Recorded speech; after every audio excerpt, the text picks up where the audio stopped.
What's up, guys? How's it going? It is Matt here. So we're going to be talking about a little bit about prepping. So on Friday night, if you guys remember, we got into a topic towards the end of my live video about prepping in communities, and it started with the zombie apocalypse. You know me, I like my zombie apocalypse stuff. So I figured, we're going to do a fun topic that's actually based on this. So we're going to be talking a little bit about without rule of law and a couple things that you want to take into consideration when you're actually prepping and actually getting into the prepping. So, a lot of people when it comes to prepping, they base it on the gear and the supplies and all the other stuff. And that's what they always focus on. There's some people out there that actually consider their prepping or their preparedness is the ability to bushwhack and to live off the land when bad things happen and spend their entire life living off the land. That's what some people want to do with that. If it's you, go ahead, do it your way. But we're going to talk about a little bit of a reality here. So if there's a really bad situation that ever happens, so I like to say zombie apocalypse because zombie apocalypse is kind of fun topic to talk about. And basically if you can survive a hypothetical zombie apocalypse, you can pretty much survive everything. So let's just say there's a zombie apocalypse, nuclear apocalypse, whatever you call it, or just nuclear attack or whatever, or something like that, or EMP, and our systems were down, our everything was down, it was a war zone, whatever it was aftermath, whatever, something's going on. And it is time to survive. You've been through hell and back, and it's time to survive. Do you honestly think you could do it all by yourself? Just all by yourself, maybe with your family or something like that? Or do you think having like a team or a squad or a community that you've actually created will actually be the proper way to go about doing that? So the zombie apocalypse has come and gone. The zombies, their bodies lasted as long as they could last, and they pretty much all died off the face of the earth, and there's only a few survivors left in the world. So that's a good way to start this scenario up. How's that sound? So now it is your turn to survive, to live off the land, to do whatever you got to do to start rebuilding, start doing stuff like that. So if you are by yourself, who's going to watch for fires? If you're by yourself, who's going to do the carpentry work? If you're by yourself, who's going to do the operations? If there's a major medical issue and you need to do some sort of operation, who's going to be able to do that? Will you be able to do it? Let's say, maybe you're good at hunting. Great, you're good at hunting and scouting. How about cooking? Can you cook? Just some stuff like that to kind of think of. Now, keep in mind, if something happened like this, people are going to flock together in groups. I've talked about this before. People will always flock together in groups all the time.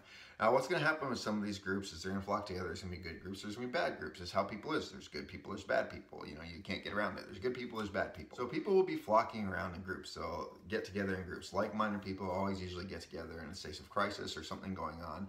They always get together and start working as teams and start doing stuff together. So you're going to have bad people that are going to get together and make bad groups. Gangs, we'll call them gangs. You're going to have good people that are going to make good groups, good gangs, whatever you want to call them. We'll call the good guys communities and bad guys gangs. How's that sound? So you're going to have these different communities and gangs that are going to be popping up. So if you're by yourself, how can you sleep safely at night, not knowing what's going to be coming onto your property? Do you have like a magic way that you can actually, see what's going on your property and see if anyone's actually coming onto your property looking for you or looking for your family or something like that, or looking to steal stuff or ravage stuff? Or are you going to need someone that's going to be awake to actually see what's going on? Now, in a situation like this, a good idea to have squads and communities, because what can happen in a situation like this is you can have like fire watches. All the military guys are like, oh, don't say that word, fire watch. No, don't say that word, Matt. We hate fire watch. Fire watch isn't necessarily just looking out for fire. Fire watch is someone is up, yeah, they're looking for fires, absolutely, but they're also looking for any threats that are going on here. They're keeping an eye on things while other people are sleeping, and you need to do it in shifts, like 4 hours on, 4 hours, one person will do 4 hours, the next person will do 4 hours. It's like a system that you got to set up, and you have to have it going every single night. You have to know what's going on around you at all times, especially if there's going to be dark times, there's going to be things in the world, or animals, or something like that. If you're raising livestock, you need to watch out for wolves, you know what I mean? So you're going to need something that's going to keep an eye on stuff while everyone else is sleeping. So you're going to have these different groups that can get together and actually be able to do something like this. Another thing that you're going to be wanting to do is you're going to want to be scouting the area. Now, it's another big one. You're going to want to be scouting and running patrols. Now, the reason you're running patrols, you're not trying to win the hearts and the minds of the people. The entire purpose of these patrols is you're going to be you need to know what's going on in your area, your AO, your area of operations. You have to know what's going on in your area of operations. You have to make contacts with other people. You have to make trading. You have to make trading groups with other people. So you have to be able to trade with other people. You need to keep an eye on people. You need to know where the threats are. You need to know where places you can go for, I don't know, better wood is. Okay, this way we're starting to run out of our wood here, so we need to get this wood over here. So you need to use these scouting parties, these reconnaissance parties, to go out and keep an eye on what's going on around you. You need to have a community that actually starts connecting to other communities, so you can actually find out what's going on in these various communities and like have the trade routes and stuff like that. Because shit's happened. It's been without rule wall for a very long time. Now it's time to actually start coming together and start rebuilding.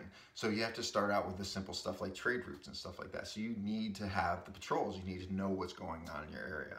Now, a couple other things that you want to take into consideration in situations like this is, let's say there's new news going on, like maybe there's like a new person that's coming out and they're actually bringing cities together or something like that. But you're kind of in your own little community or in your own little place, not knowing what's going on in the world. How are you going to know what's actually going on? And how are you going to know, who people are they creating teams? Are they creating emergency services? How are they doing this stuff? You need to find that stuff out. So that's why these patrols are going to be so important. Communications are going to be down. Some people may come out with new ways of doing it, but you're going to have to figure out communications. So you gotta constantly be exploring and knowing what's going on around you at pretty much all times. So you're going to need teams, okay? You're going to need teams. You're going to need squads that actually specialize in doing these patrols. You're going to need cooks. You're going to need hunters. You're going to need scouters. You're going to need laborers. You're going to need law enforcement. You're going to need some means of law enforcement. Now, I'm not talking freaking uniforms and cruisers and stuff like that, but you need to have rules in your community, and you need to follow those rules in the community. Rule of law is a lot better than without rule of laws. You need to have punishments. I'm not talking hardcore corporal punishments or or what do they call it, not corporal, cruel and unusual punishments or stuff like that. But like say someone did something wrong, they abandoned their watch, they abandoned their post in the middle of the night. Guess what? They're the ones that gets to clean out the freaking latrines the next day. You catch my drift? You got to have some sort of punishment system. And if someone goes and starts doing something, goes bad and starts being bad to the community, or hurts someone else, or kills someone else, or does something horrible to something, then yeah, you need to punish them. All right, you need to punish them, whether it's imprisoning them, whether it's abandoning them, or sending them on their way. What do they call it? Banishing them from the area. You need to have some sort of authority that actually can do that in order to keep tax and keep everything under control in your community that you've created.